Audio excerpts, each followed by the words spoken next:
Media Watch. The home editions continue. I'm your host, Dr. Savvy, and as per normal, we do get some wonderful people joining us. Personal friend of mine, Bobby Bassin, incredible chap, Bhupinder Singh, welcome to the show. And it's so good that you've spent time in terms of allocating it in your diary, because I know you're a really busy person and you're going to spend some time with us over the next 20 minutes or so to talk about all the great things that you do. I mean, you're a wonderful interpreter in terms of entrepreneur. You've done lots of work in many different fields, and also currently at the moment you're still doing work you've been doing since you were quite young, younger than you are today, only by a few years. You're young anyway. In terms of the Interfaith Youth Trust, tell us about that. We'll also talk about the anniversary. I think this year is the 50th year of the Pothohar Society. You can tell us all about that too, because you're very actively involved in that too. So let's start off with the Interfaith Youth Trust. Welcome to the show. Tell us all about this particular trust, what it's about. And I think it was started by a Jewish woman. I think I did some work for them for a while, didn't I? Yes, Hanji, Vaheguru Ji Ka Khalsa, Vaheguru Ji Ki Fateh. Yes, well, I suppose I got involved in interfaith kind of work, that is, meeting and sort of working with people of different faiths ever since I was a teenager, in fact. In fact, in 1987, I went on something called a peace bus, on which there were about 50 young people from 13 different religions. And we spent 2 weeks on this bus traveling around Eastern Europe. And this was before the Iron Curtain came down. So that was quite interesting. But ever since then, I've been sort of involved in interfaith work. And for a little while, I worked for the Interfaith Network for the UK, which was actually a really interesting time when I was there. Because that was a time when, around sort of 9/11, and so the government started getting interested to get the feedback from different faith communities. And so I really think now almost every government policy, they like to consult with faith communities, quite widely. I mean, in the past, if we go back to before 9/11, they'd only really talked to the Church of England. But now they do talk to other religions on many cases. They get it wrong more than they get it right, but at least this is in the right direction. So I worked a little bit for them, and then during that time I got involved with the Interfaith Youth Trust, which I'm still General Secretary of now. So the Interfaith Youth Trust, that was, started a long time ago now, when a Jewish lady, Alma Royalton Kish, her name was, she left £70,000 in her will, and she said she wants that money to be used for the education of young people about Judaism, Christianity, and other faiths. And so the trustees of her will, they kind of set up a little charitable organization. They thought it would only run a few years, spend the money and run a few years, but the trustees back then, they managed to fund lots of different projects, and they wisely invested some of the money. And so the trust carried on going, and they kept giving out little bits of money. So when I got involved in about 2002, I think it was, I had some contacts with the various government departments, the Department of Culture in particular, and we managed to get some money from the government and used it to help fund more interfaith work. And then at that point, we changed the name of the trust to the Interfaith Youth Trust, because it became much bigger than just one person's will now. So yeah, since then we've been giving funding every year to sort of grassroots organizations that are run by young people. So they're not really the kind of funding that young people can't normally access. We really try and help them, and they've been organizing all kinds of events. Yeah. And the good thing about it is that I remember when I was working with you on some of those projects, is that there's small amounts of money, and that allows you to give a lot more away. The application process is very interesting because they submit a form where they talk about what they're going to do with the money, how they're going to get into the community. And I think sometimes there's a worry from some communities that if they go to meet people from other religions, they might be kind of influenced. But you noticed one thing, and I noticed it as well, that those that go to other groups, meaning of different faiths that come together, two things. One, if they concentrate on something common, that promotes their better understanding of their own belief, but also they forget about their differences. They concentrate. So it's a bit like if 4 or 5 people from different religions come together, they concentrate on meeting and doing good. They forget about their differences. They focus on the good. In the same way, they also want to learn more about their own religion and actually find out how that can help them in terms of their values and their particular aspects. And I think, tell us a little bit more about what happens at the end, because I think sometimes, don't they do videos or write you a short piece afterwards about how the particular funded project actually went? Yeah, well, I mean, yeah, of course. Once we award some funds, we expect a report and have a look at their social media and see what they've done with the money. So that's very important.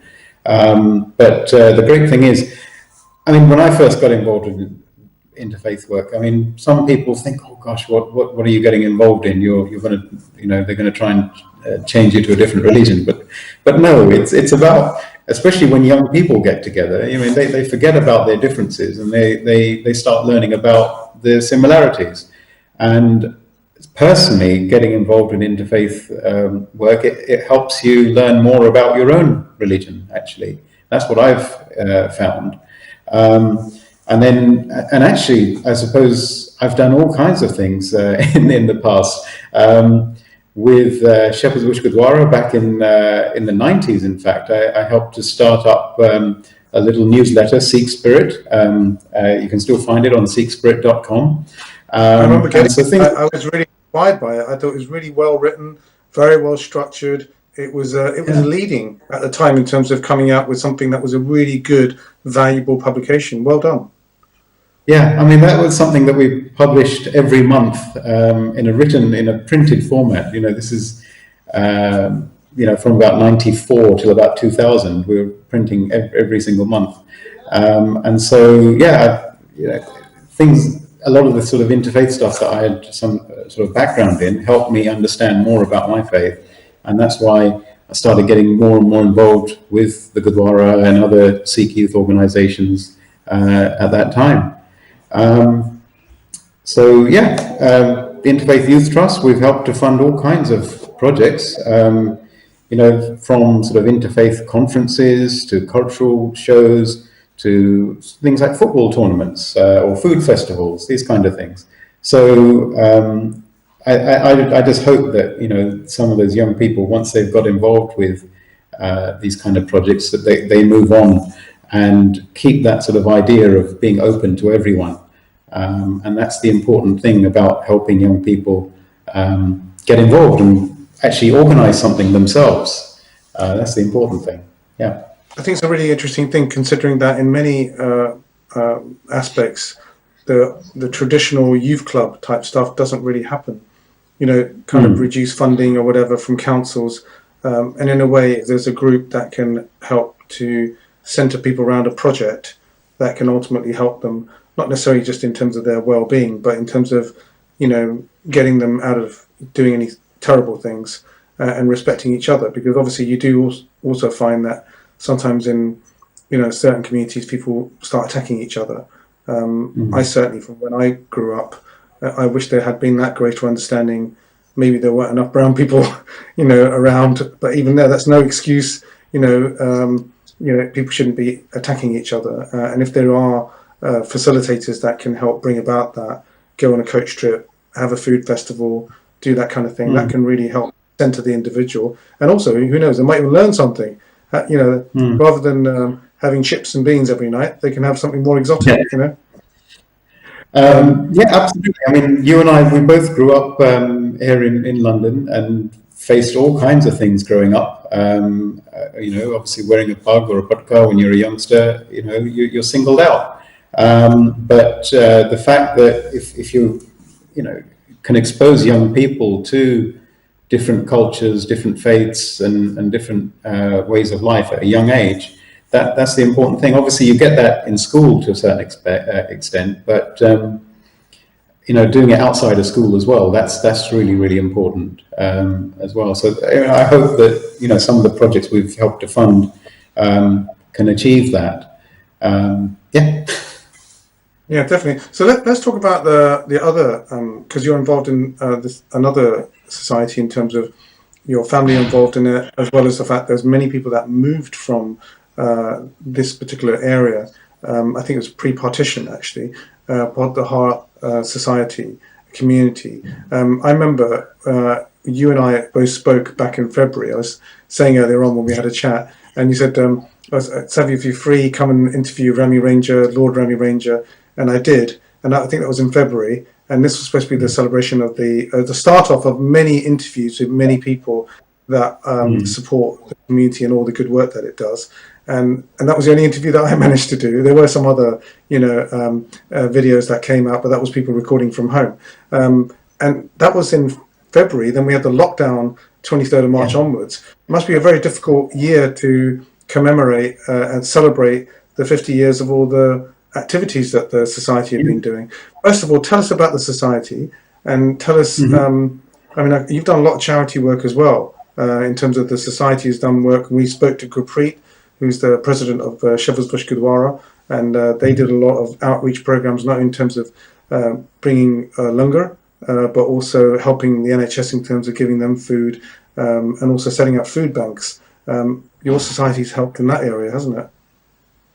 Obviously, the Pothohar Association, which, as you say, this year we're celebrating 50 years of the association. To be honest, I only really got involved with the organisation about a year ago, or just over a year ago. But obviously, once lockdown hit, one of the things we saw that Shepherd's Bush Gurdwara was involved with providing food to hospitals and food banks and those people who need it most. And so we, as an association, we raised a bit of money among ourselves, to be honest. And so we donated food items and a little bit of kitchen equipment that the Gurdwara required. And so that was just to, a little contribution towards the good work that they were doing. And actually, personally, I'm still helping with deliveries on a weekly basis, helping to deliver to various food banks and so on that are still in need of help in this day and age. Obviously, the hospitals are coping now, and so they're not. We're not delivering food to the hospitals anymore, but to the different food banks and youth hostels and so on that we're helping. So that was one good thing that the association managed to do during this lockdown period. Yeah. But if it's okay, I just wanted to explain a little bit about Pothohar. What is Pothohar?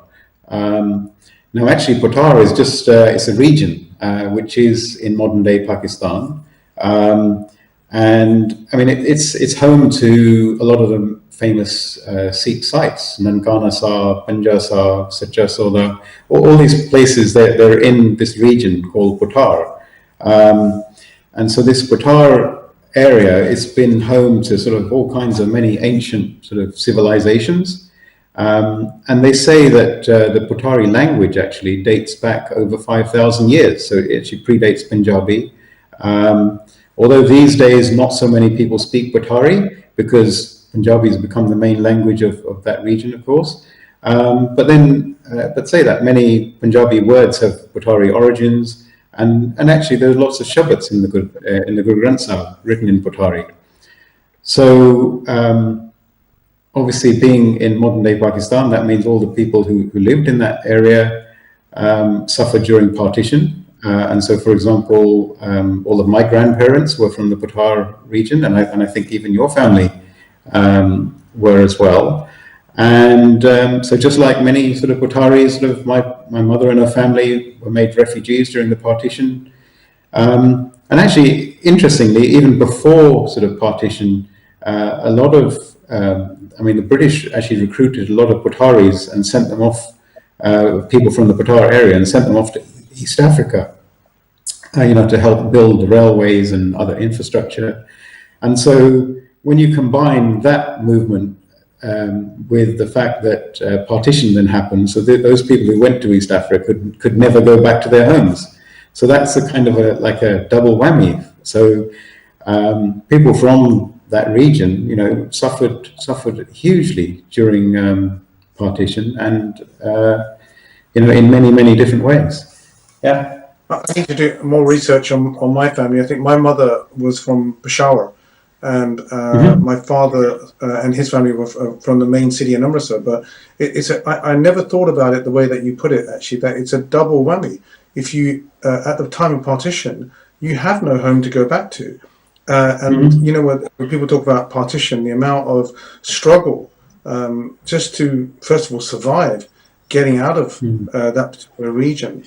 And then on top of that, having to, if you did survive, having to rebuild your life, whether it be in East Africa or even after many years, you may have, you know, that family may have moved to India, and then from there, many of them moved to the UK and other countries. So, you know, it's a real example of, and I say this about a lot of people that come from different countries. You know, there's a lot of negative rhetoric about people that want to come to the UK, but you think about the courage that they have to.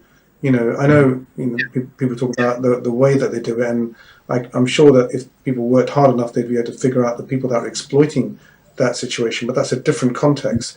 Those that came in boats, those that came and flew in the 50s and 60s and 70s, they didn't have it, you know, easy. They, you know, even their qualifications were not recognised when they came into the country. They would have to work in jobs that they hadn't necessarily trained to do. So the fact that the current establishment, in terms of, you know, children are enjoying the benefits of a lot of the hard work of the parents and grandparents. Yeah, absolutely. I mean, that actually also kind of helps us to sort of understand the situation that refugees are in today, even. The fact that our families were made refugees and then sort of moved to India, and then again deciding that India is not the home for them, and then moving to the UK. So it's quite quite upheaval, and I don't know if I could manage to make decisions like that today. You know, if the situation came about again. You know, so it's you know, I always feel that we're always standing on the shoulders of giants, as they say. You know. Absolutely, we're standing on giants. And the other thing also is that not everyone came all together. Many of maybe that some of them came over, and then after that they did call their dependents over, or some of them didn't. Some of maybe their parents left behind. But I often think about the fact that if somebody's moved to the UK, you know, like, it's not like the entire family's moved. They'd have to be away from their parents for long periods of time in close family relationships. That's a really difficult thing to, you know, kind of deal with. You know, tell us a little bit more about. I know we touched on some of the charity work that the society's doing. A lot of them are very successful individuals in business, as well as professional careers like lawyers and doctors. Do you think there's a driving motivation within the society to do well? Well, I think all Punjabis have done really well. You know, in the UK, we are among, you know, one of the communities that has done the best, actually. If we think about the communities that came to the UK in sort of the 60s and 70s and so on. And so, I mean, I remember sort of, you know, going along with my parents to various sort of Pothohar Association events or cultural events or something when I was younger. And then later on, they set up something called the Young Potharis. And then again, we just organized various talks and different social events. And actually, to be honest, I kind of lost touch with the organization over the years. But a couple of years ago, they organized a trip to Pakistan. And I thought it'd be really interesting to go and visit, obviously, Nankana Sahib and Banja Sahib and all these places we hear so much about. So I went along on this trip, not knowing what to expect, really. But it was great. We went to all the religious sites, Nankana Sahib, Banja Sahib, Sacha Soda, and many gurdwaras in and around Lahore and Rawalpindi and so on. But actually, it was really interesting because then we had a few days extra, and then we went to see some other things around that Pothohar area. So we actually went to a couple of villages where some of the people on the trip, they had, you know, their families were from those villages. So it was great to go and see those villages. And actually, it just kind of showed you that this area was a sort of an important part of this Silk Road. And so there were all these little market towns. And so, you can think that our ancestors were sort of involved with trading with different people from different countries and so on. And so it was quite interesting to see that. Another interesting thing was to see, we went to Takshila, which actually is the home of apparently the world's oldest university, which was over 2,000 years old. It was like a Buddhist-based university. And so actually, in fact, it was the British that went there with their archaeology and started digging up, and they found all these old Buddhist, broken Buddhist statues and all kinds of things. And actually it was interesting. We went to this museum there, and it kind of showed you that this area was such a rich area. There were all these different civilizations over the years that sort of made this place their home. There were relics from the Stone Age, relics from sort of Alexander the Great in that area, relics from these different Buddhist civilizations that are thousands of years old. And it just goes to show that that land was such an important rich culture, really. Yeah, absolutely. Rich culture. I tell you, I remember we did 3 episodes together with you and Dr. Preet, and we did Sikh Treasures. And the thing I do remember, which I still remember in terms of had a major impact on me, was you had some fantastic pictures. And one thing that you discovered, because you kind of broke away from the main group and you went to different areas, and you discovered some of the family that, where they'd lived in the villages, and some of them remembered. But the thing that I found amazing was you found these areas where the Sikhs that lived there had built facilities. And I've said this to a number of people. They built like areas where people can bathe, or kind of facilities that were common to different communities. Because at the time, obviously, there's Muslims, Hindus and Sikhs living next to each other in the same village. There isn't that, obviously, separation at that point. But they helped out the local people, right? And those, and you can see the remnants of the buildings that the Sikhs actually made to help other communities. And that's a tremendous thing, because, it really shows, no matter where they go, they try and help other people around them, and that is still there today, which is good. In terms of modern day in terms of kind of thinking. In some of those villages that we went to, they show, we saw this great big well that's like a communal well, and they'd have Gurmukhi inscriptions in these wells. And so that showed that actually it was the Sikhs that were building these wells that were for the community, not just because actually some houses had their own little mini wells dug, but then it was, we were told it was mostly the Sikh families that got together and had these bigger wells, so that people who can't afford to dig their own well, they're able to come and get water, and so on. And actually, there were all kinds of things that we saw like that, and we were actually told that these sort of mango trees, wherever you saw a mango tree, that was probably planted by a family, little incidents like that, which was interesting. We also went to see the Bedi Mahal, which was the home of Khem Singh Bedi. Now, Khem Singh Bedi, he was the founder of the Singh Sabha movement. And so that, obviously, that was a really, really important movement. And it's actually, today, is the Sikhi we follow today is based on that. Absolutely. Yeah. Well, I've got to say, Bhupinder, I've got to say that we've run out of time. We could talk we should do another Sikh Treasures program, episode 4, I think. That would be good. And then we can bring back your pictures and share them with everyone. It's been an absolute pleasure meeting you. Thanks so much for sharing your experiences about Interfaith Youth Trust, as well as the society that's doing incredibly well. I hope you have a few more events and some guests that you can get to talk about the good things they're doing. That since lockdown, and we wanted to celebrate this 50 years of this association, we've basically gone online. So we've held a number of online lectures. You can find information on the Pothohar Association website, which is www.thepothohar.com, or just search for us even on YouTube, because we've put all of those lectures on YouTube as well. So we've held a series of about 7 different lectures. And actually last Sunday we held a Punjabi Kavi Darbar, in which we had 13 Punjabi poets from the UK, USA, India, Pakistan, and Australia. And actually next Sunday we've got another lecture lined up, an online lecture on Guru Nanak, which will be in Punjabi by Dr. Jaspal Singh, who was the former Vice Chancellor of the Punjabi University and also a former Indian High Commissioner.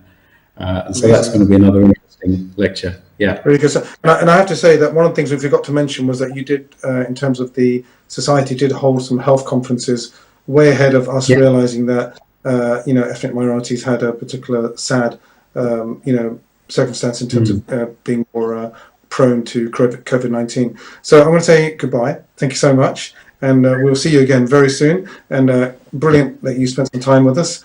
All the best. Vaheguru Ji Ka Khalsa, Vaheguru Ji Ki Fateh.